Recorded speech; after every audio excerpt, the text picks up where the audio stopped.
Merhabalar, kanalıma hoş geldiniz. Bugün sizlerle çok güzel astar çalışması yapacağız.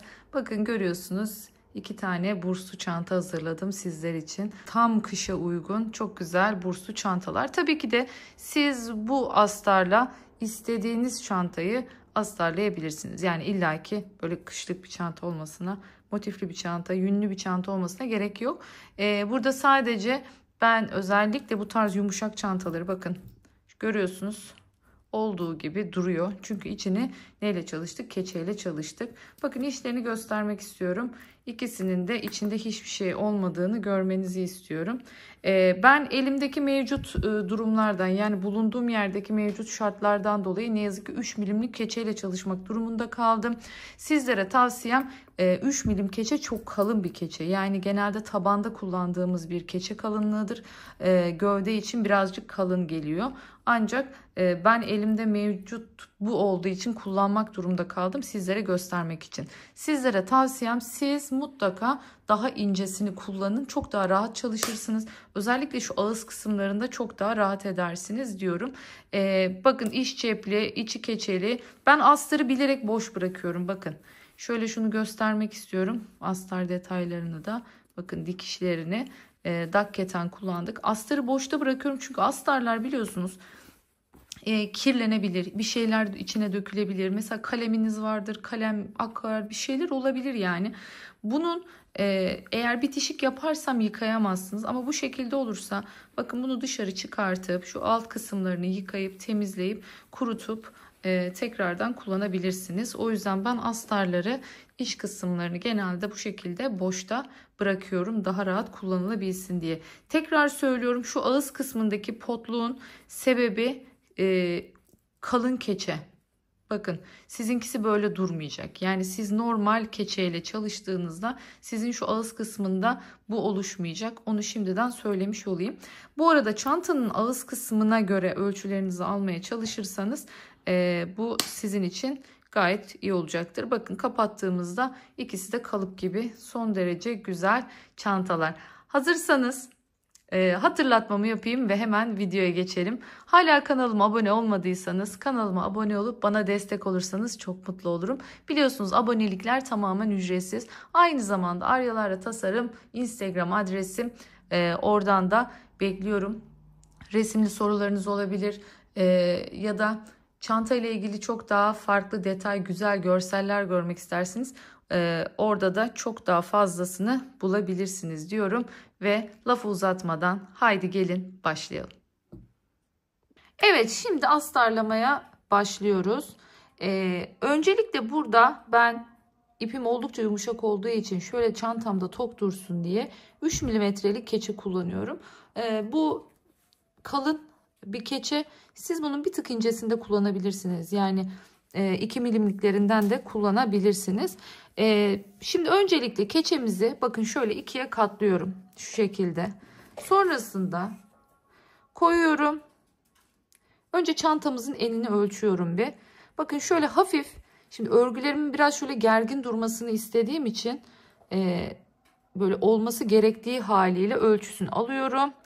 Ve 36 santim benim çantamın eni var. Sonrasında aynı şekilde bir de boyunu alacağım. Boyunu alırken bakın bu şekilde şöyle açık haliyle şu taban ortasından şu ağızdaki sık iğne kısmını almayacağım. Buraya kadar. Şu ikisinin arasını ölçüyorum şimdi. Burada ölçerken size tavsiyem ilmek kaydırmanızın üstünden ölçün. Bakın şöyle. Evet, 23 santimde yüksekliğim var. Şimdi 23 bölmesine de 36 dedik. Şimdi buna uygun olarak keçemizi katlayacağız. Keçemizi keseceğiz. Bakın şöyle yamukluklar falan olabilir. Onları mutlaka düzleyin. Cetvel kullanırsanız bu anlamda daha rahat olacaktır. Kalan parça zaten benim işime yaramayacağı için ben bu şekilde düzgün haliyle kullanacağım. Hemen buradan şimdi 36'dan kesiyorum. Zaten keçeye çok büyük pay vermiyoruz. Ben gri renginde keçe aldığım için direkt bunu kullanabileceğim. Yani deliklerden bakın şöyle göstereyim. Deliklerinden gri renkli keçe kötü gözükmediği için direkt bunu kullanabileceğim. Şimdi 36 santimden bunu bir işaretliyorum. Şöyle bir alt kısımdan işaretliyorum. Bakın hiç pay vermiyorum. 36'dan işaretledim. Biraz yukarıya çıkıyorum. Tekrardan işaretliyorum. Şöylemesine birazdan kaldırmaya çalışayım. İki çizgiyi birleştirip öncelikle bir elimizi belirliyoruz. Sonrasında ne demiştik? Boyumuz 23 santim olacak demiştik. 23 santimi yine işaretliyorum. Bakın şöyle. Yine buradan 23 santimi işaretliyorum.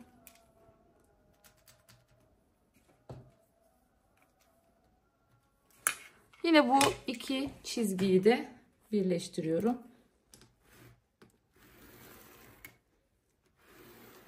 Bakın böylelikle kullanacak olduğum keçeyi hazırlamış oldum. Şimdi dilerseniz ben işaretlediğim yerden bunu keseyim, devam edelim. Şimdi geldim, bakın şu çantamızın dikecek olduğum noktasının şuradan dikeceğim. Tam bakın ilk sık iğneden dikeceğim. Onu aldım, cetvelimin üstüne şöyle koydum, ölçtüm ve tam tamına 29 santim geldi. Yani burası 29 santim.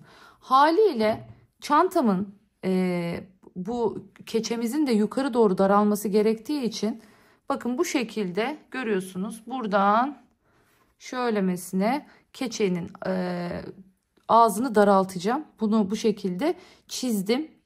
Kalemle belirledim. Yani benim 3,5 santim buradan, 3,5 santim buradan ağız kısmında daralma oldu. Şimdi siz bunu kendinize göre yapacaksınız. Yani kendi çantanızın ölçüsü. Belki sizin daha fazla, belki daha az olacak. Buna göre ölçeceksiniz. Siz de aynı şekilde şu gördüğünüz şu ilk sık iğnenin olduğu kısmın ölçüsünü alacaksınız. Ona göre keçenizi, dikeceğiniz yeri bu şekilde belirlemiş olacaksınız. Biz bunu üzerinden dikeceğiz. Ondan sonra zaten kenarlarını kesebilirsiniz sonrasında da. Şimdi bunu bir keselim. Ondan sonra bu sefer neye geçiyoruz? Bir de kumaşın kesimine geçeceğiz. O zaman şimdi hemen ne yapalım? Keçemize göre kumaşımızı keselim. Evet, şimdi kumaşımı koydum. Kumaşım yine dakketenle çalışıyorum. Bakın kumaşın tersini koydum çizmek için. Çünkü dikerken tersinden dikeceğiz. Şöyle kenarlarını kesmiştim. Bakın yukarı doğru daralıyor şu anda. Bunu kalıp olarak kullanacağım. Ama bu sefer yanından çok küçük, yani çok fazla değil. Bakın unutmayın, keçe dikilince keçenin içi daha da küçük kalacak. Ama sadece ne için pay bırakıyorum? Keçeyi daha kenardan dikebiliyoruz. Ama kumaşa biraz daha fazla pay vermemiz gerektiği için çok az bir, yani yarım santim kadar dışından keseceğim kumaşı. Şöyle güzelce oturtuyorum. Yerini ayarlıyorum. Şimdi bu kısımlarını çizeceğim. Önce bir yerimizi bir çizelim. Sabun kullanıyorum bunun için.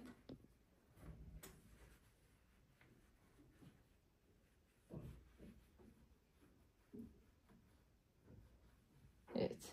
Bu şekilde kalıbımızı çıkarttık.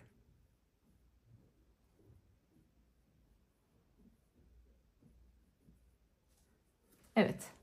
Şimdi kenarda dediğim gibi şöyle bir yarım santimlik bir pay bırakarak da şöyle keseceğim. Ama öncesinde ne yapıyorum?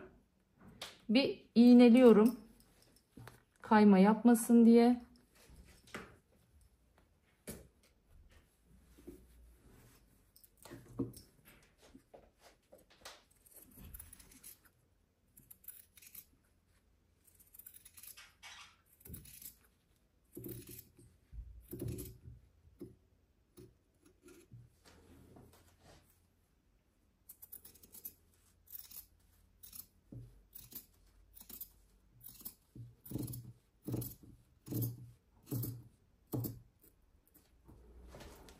Şimdi fazladan kumaş kesmeye gerek yok. Şu kısmı şöyle üstteki katı alıyorum. Bende kenar denk geldiği için. Sonrasında bakın şu kestiğim yerden şuradan dikeceğim, keseceğim. Fazladan paylı kesmeye gerek yok diye. Evet, şimdi parçamızı çıkarttık. Hazırlamış olduk. Şimdi kumaşımız hazır. Keçemiz hazır. Ne kaldı? Cep kaldı. Bir tane burslu çantalarda ben içine yatay cep koyuyorum. Hani böylelikle ister istemez hani telefonumuzu böyle ayırabileceğimiz bir bölme yaparsak güzel oluyor. Şimdi onun için de kumaşta şu kısımdan bir cep alacağım. Ben cebi de 2 kattan çalışıyorum biliyorsunuz. Şimdi ne kadarlık bir cep kullanacağım? Bunun için bir telefonu ölçü olarak alabilirsiniz. Yani büyük boy bir telefonu ölçü olarak alabilirsiniz. Şimdi şu kısmı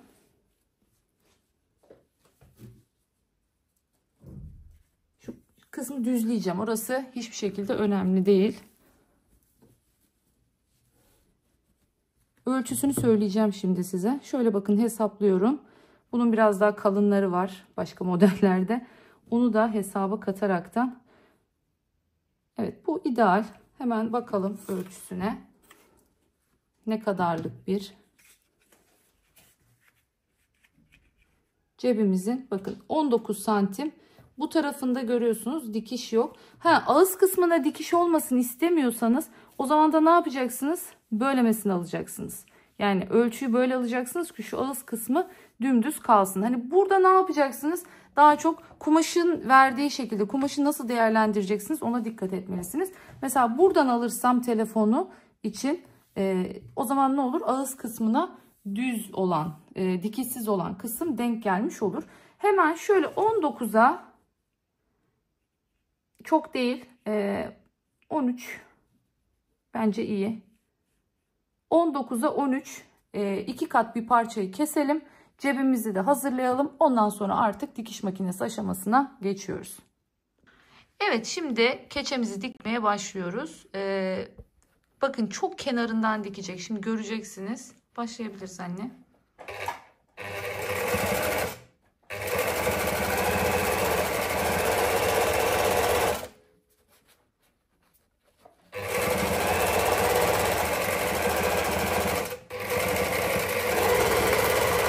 Evet, ağız kısmını da sabitletiyoruz. Şimdi hemen yakından da göstereceğim size. Bakın görüyorsunuz. Çok yakından, yani şöyle 2-3 milimden diyebiliriz diktiğimizi. Şimdi aynı şekilde diğer tarafı dikeceğiz.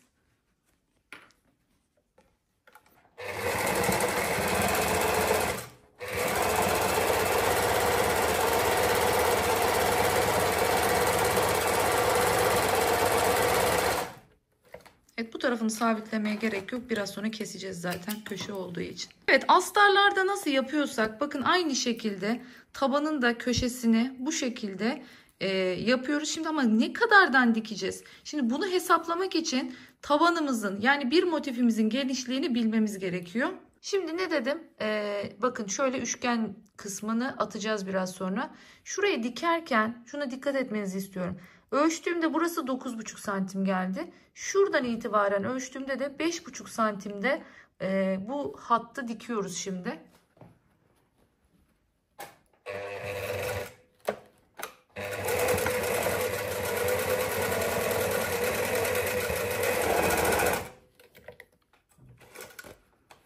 Evet, aynı şekilde şimdi diğer tarafı da dikip gelelim. Şimdi artık bu üçgenleri kesebiliriz.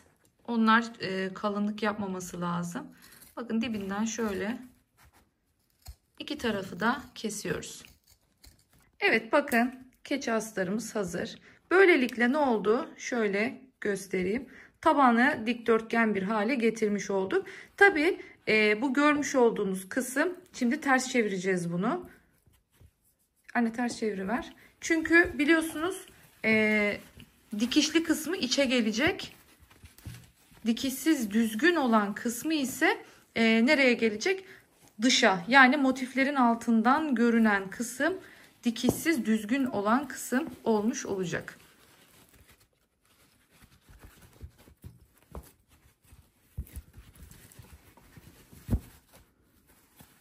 Evet. Şimdi daha düzgün belli oldu. Ben gri rengi tercih ettim. Biraz sanki böyle gümüş gibi parlıyor ama ışıktan. Aslında normal gri renkte. Bakın bu şekilde çok güzel bir şekilde keçemizden astarımızı hazırlamış olduk. Şimdi kumaşa geçiyoruz. Kumaş için hemen ipimizi değiştiriyoruz. Ben biliyorsunuz haki renkte tercih etmiştim astarımı. O yüzden ipimizi takalım, gelelim. Şimdi öncelikle cebimizi dikmemiz gerekiyor kumaş kısımda. Bakın ben ağız kısmı düzgün dursun diye bu şekilde yatayda bir parçadan hazırlamaya karar verdim. O yüzden şimdi bakın şurada yaklaşık ne kadar diyeyim, bir 3 santimlik kadar bir boşluk bırakıyoruz çevirebilmek için. Sonrasında şimdi diğer kalan 3 kenarını da çeviriyoruz. Dikebilirsin.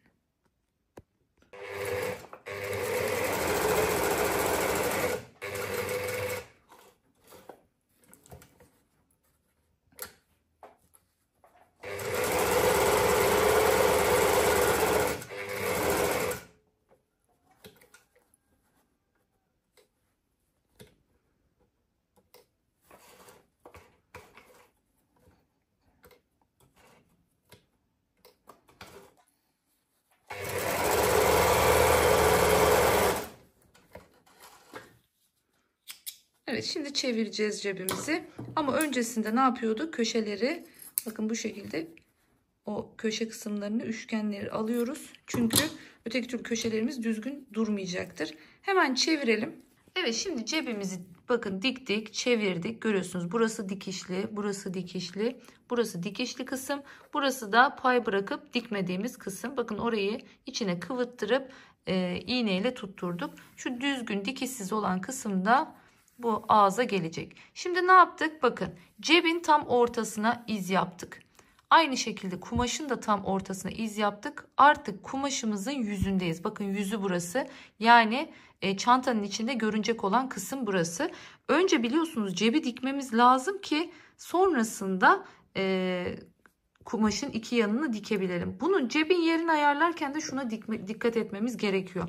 Şimdi burada tabanın hemen üstünden, taban hattının hemen üstünden başlayacağız. Ama dediğim gibi böyle ne tabana kaçacak bu, ne de çok ağza yakın olacak. Hemen onu hesaplayalım, ona göre yerini yerleştirelim. Evet, şimdi bakın taban ortası şurada, taban ortasının çizgisi. Üzerinden 6 santim yukarıya cebimizi iğneledik. Dediğim gibi tam ortaya. Bakın bunu yapmanın en kolay yolu neydi? Cebimize bir çizgi oluşturuyoruz. Yani kat oluşturuyoruz ki tam ortasına. Aynı şekilde kumaşın ortasındaki katla ikisini aynı hizaya getirdiğimizde tam böyle çantanızı ortalamış olursunuz. Şimdi hemen cebimizin üç kenarını, bakın burası çok önemli. Bununla ilgili daha önceki bir önceki astar çalışmalarımda da söyledim. Burada çantanızı ne kadar kenardan dikerseniz o kadar güzel bir görüntü oluşacaktır. Eğer bunu buralardan dikmeye kalkarsanız bu kenarlar böyle boşta kalacağı için hoş bir görüntü olmaz. Olabildiğince sınırdan dikmeye çalışın. Hemen şimdi başlayalım. Başlıyoruz şimdi dikmeye.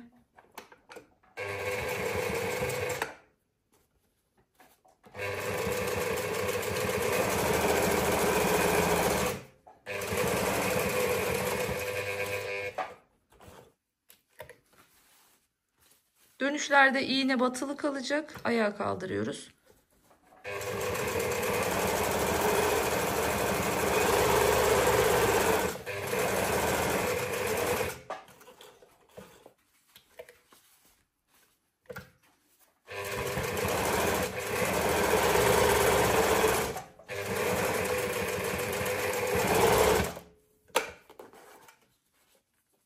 Bakın şöyle göstereyim kenardan. Bu şekilde. Şimdi astar kısmındayız. Astarı dikerken bakın artık biraz daha paylı dikiyoruz. Çünkü içine oturtacağımız için daha fazla pay bırakmıştım hatırlarsanız astarda.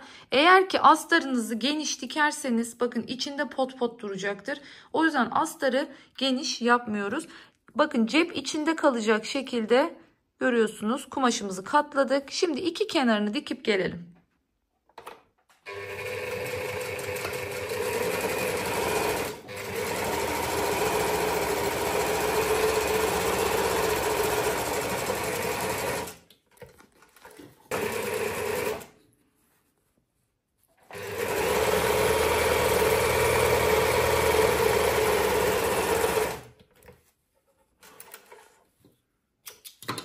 Aynı şekilde bakın üçgenleri oluşturduk, köşede köşe çevireceğiz. Şimdi bu köşeyi çevirirken şuna dikkat ediyorsunuz.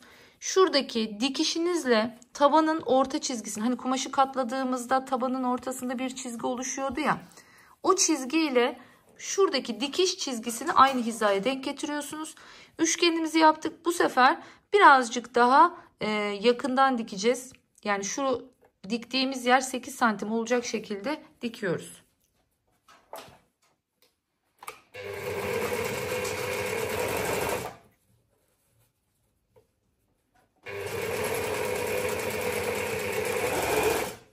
Kenarlarını sabitlemeyi yine unutmuyoruz. Diğer tarafı da dikip gelelim. Bu şekilde bakın üçgenlerimizi diktik. Şimdi bunları artık fazlalıklarını kesiyoruz. Bunları keseceğiz. Daha sonra herhangi bir şekilde temizlik işlemi yapmamıza gerek yok. Çünkü keçenin içinde kalacak bu ipler. O yüzden ipleri temizlemiyoruz. Ama siz normalde direkt bu astarları kullanacağınız zaman o zaman mutlaka kenarlarına zikzak çekin ki bu ipleri temizleyin, atma yapmasın. Onu da hatırlatmış olayım. Şimdi keselim köşeleri. Eğer onları kesmezsek kalınlık yapacak.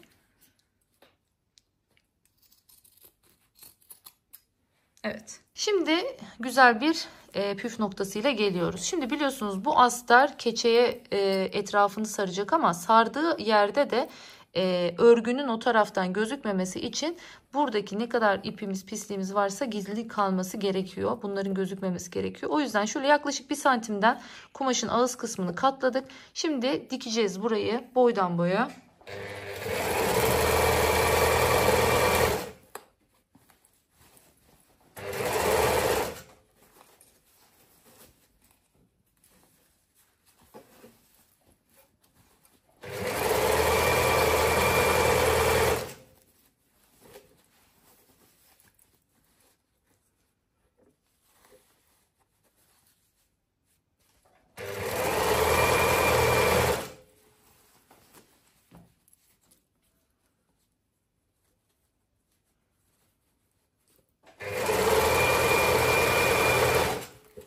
Kenarı boşuna atmasın diye bakın ben markalı kısmı çıkartmadım, kesmedim biliyorsunuz.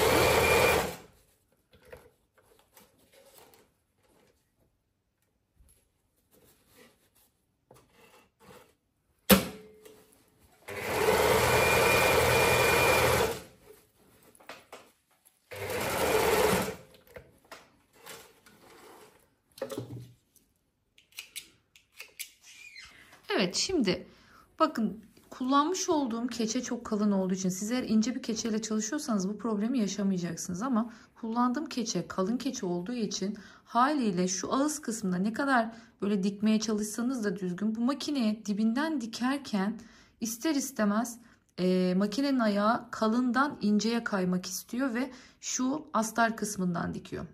O zaman biz de onun istediğine göre hareket edeceğiz. Yani biz de evet çantayı tam ağız kısmından dikeceğiz.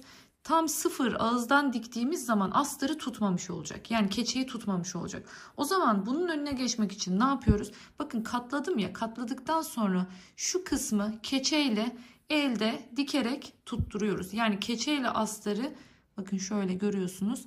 Buradan güzelce sabitledik. Keçeyle astarı buradan sabitliyoruz.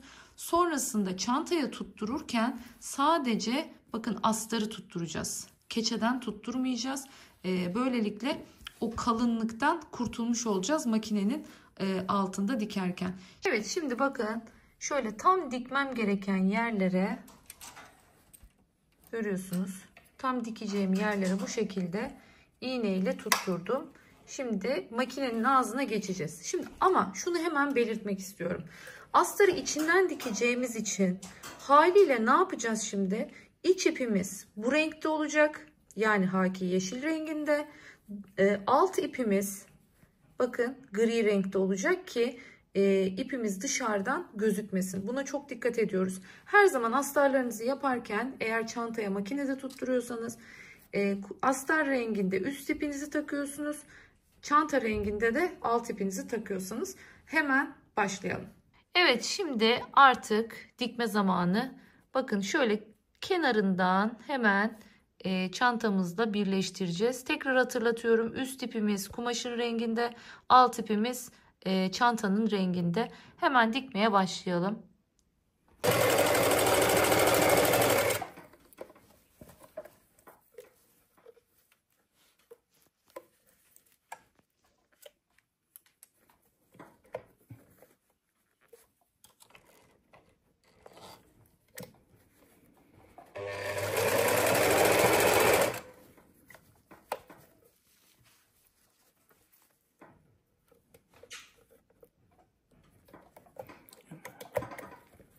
Evet, bakın artık çantamız astarlandı. Hazır. Şöyle göstereyim. İçinde keçe kullandığımız gibi için daha kalıplı bir çantamız olmuş oldu. Şimdi şu detayı hatırlatmak istiyorum. Eğer sizin bursunuz daha büyükse bu kadar ağzını sık bir şekilde küçültmeyin.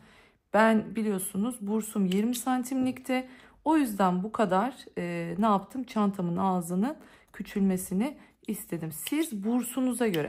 Mesela diyelim ki bursunuz benim gibi 20 değil 22 santim. Mesela ne yaparsınız? Yine sık iğnenizi örersiniz ama bu sefer tığınızı küçültmeden örersiniz. Hani bu sayede dengelemiş olur. Bakın dimdik duran tok bir çantamız olmuş oldu. Astarımız ben şimdi biliyorsunuz bu normalde bu astarı istesek dikerken dikişlerinden keçeye monte edebilirdik. Ama ben hani bunu yapmıyorum. Neden? Çünkü olur ki bir şey olur, dökülür vesaire. Bunu böyle çıkartıp en azından şu kısmını çıkartıp yıkayabilmek hani bence daha kullanışlı oluyor diye düşünüyorum. O yüzden ben keçeyle astarı birbirine monte etmiyorum. Yani birleştirmiyorum. Astarı içinde serbest bırakıyorum. Evet, finaldeyiz. Bakın çok güzel oldu. Bu görmüş olduğunuz gibi normal hasır renginde bir astar. Bunda farklı bir cep çalışması var. Burada ise bakın görüyorsunuz biraz önce ördüğümüz, yaptığımız. Şimdi tekrar belirtmek istiyorum. Hani videoları atlaya atlaya hani hep söyledin durdun diyeceksiniz ama biliyorum atlaya atlaya izlendiğini. O yüzden yeniden hatırlatmak istiyorum. Bakın şu kısımların kalın şu durmasının sebebi benim bu keçeyi tutturamamış olmam. Keçe çok kalın ve dediğim gibi düzgün değil. Eğer ki siz bu keçeyi güzelce tutturursanız yani dikerken ince keçeniz ince olduğu için hem astar hem keçeğin ikisini birden aynı anda çantanıza dikebilirseniz şu ağızdaki şu göstermiş olduğum görüntü oluşmayacak. Yani şu keçeniz haliyle astarla beraber doğrudan şu çantanıza bakın sabitlenmiş olacak. Bu kısım önemli. Buna dikkat etmenizi tavsiye ediyorum. Bakın dilerseniz de şunu yapabilirsiniz. Şimdi biz çantaya monte edip sonrasında bursu taktık. Siz dilerseniz öncesinde bursu takıp çantaya daha sonra elinizle de makineyle dikmekte mesela çok iyi olmayabilirsiniz. Makineniz olmayabilir. O zaman elinizle dikeceksiniz. Ancak eğer bunu yapacaksanız artık o zaman astarınızın genişliğini mümkünse şu ağız kısmındaki genişliğini buraya göre ayarlayın. Yani burada direkt dikerken böyle kalıp gibi dümdüz astarınızı dikmiş olursunuz. Onu da hatırlatmış olayım. Umarım beğenmişsinizdir. Umarım faydalı bir video olmuştur. Özellikle keçe ile ilgili değindiğim detaylara dikkat etmenizi tavsiye ediyorum. Bir diğer söyleyeceğim, ekleyeceğim nokta ise şu. Yapışkanlı biliyorsunuz artık böyle kalın elyaf telalar var. Aynı bir nevi keçe gibi onlarda. Bununla ilgili de sorular geliyor. Peki şimdi o olunca ne yapacağız? O olunca aslında çok daha kolay işiniz. Bunu direkt doğrudan yapıştıracaksınız kumaşınıza. Astarı dikerken hani astarı nasıl diktiysek direkt astar dikimi gibi düşünün. Artık kumaşınız kalın bir kumaş olmuş olacak onu yapıştırdığınızda. Sadece astar dikeceksiniz. Ayrı keçe dikmeyeceksiniz. İşte ikisini birleştirmekle uğraşmayacaksınız. Doğrudan onunla çalışması sizin için çok daha kolay olacak. Yalnız onda da şuna dikkat etmenizi istiyorum. Eğer mesela bu çantada çok dikkat çekmez. Hani öyle çok delikli değil bunlar. Ama böyle çok büyük delikli çantalar yaptıysanız onun için yapacaksanız o zaman o delik kısımlarında ister istemez o dikişlerin görünmesini istemiyorsanız o zaman mutlaka o arkanın beyaz duracak çünkü. O zaman ne yaparsınız? Benim bu içe yaptığım astardan bir tane de dış astar çalışabilirsiniz. Yani aynı kumaştan 2 tane kesip çift astar şeklinde yaparsanız ağız kısmında ikisini birleştirirsiniz. Yani içi de astar görüntüsünde olur, dışı da astar görüntüsünde olur. O şekilde de kullanabilirsiniz. Eva yine aynı mantıkta. Eva da aynı. Keçede çalışıldığı gibi çalışılıyor. Mantık aynı. Sadece eveyi dikerken iğnenizin dikiş biraz seyrekten dikmeniz lazım. Çünkü delerse kopma yapabilir. Çok sık delikler evayı kesebilir. O yüzden sadece eva çalışacaksanız evanın dikişlerinin seyrek olması lazım. Yani makinenin girdiği yerlerin çok sıkı olmaması lazım. Buna da dikkat etmenizi tavsiye ediyorum dedikten sonra umarım beğenmişsinizdir. Umarım faydalı bir video olmuştur sizler için. Çok güzel bu şekilde çantalarınızı sizler de burslu ya da burssuz hiç fark etmez çalışabilirsiniz. Normal kutu çantalarda, normal el çantalarında, normal kol çantalarında bu astar yöntemiyle tüm çantalarınızı astarlayabilirsiniz. Bir başka videoda daha görüşmek dileğiyle. Kendinize çok iyi bakın. Kanalıma abone olmayı, yorum yapmayı, mesaj yazmayı, beğenmeyi ihmal etmeyin diyorum. Görüşmek dileğiyle. Hoşça kalın.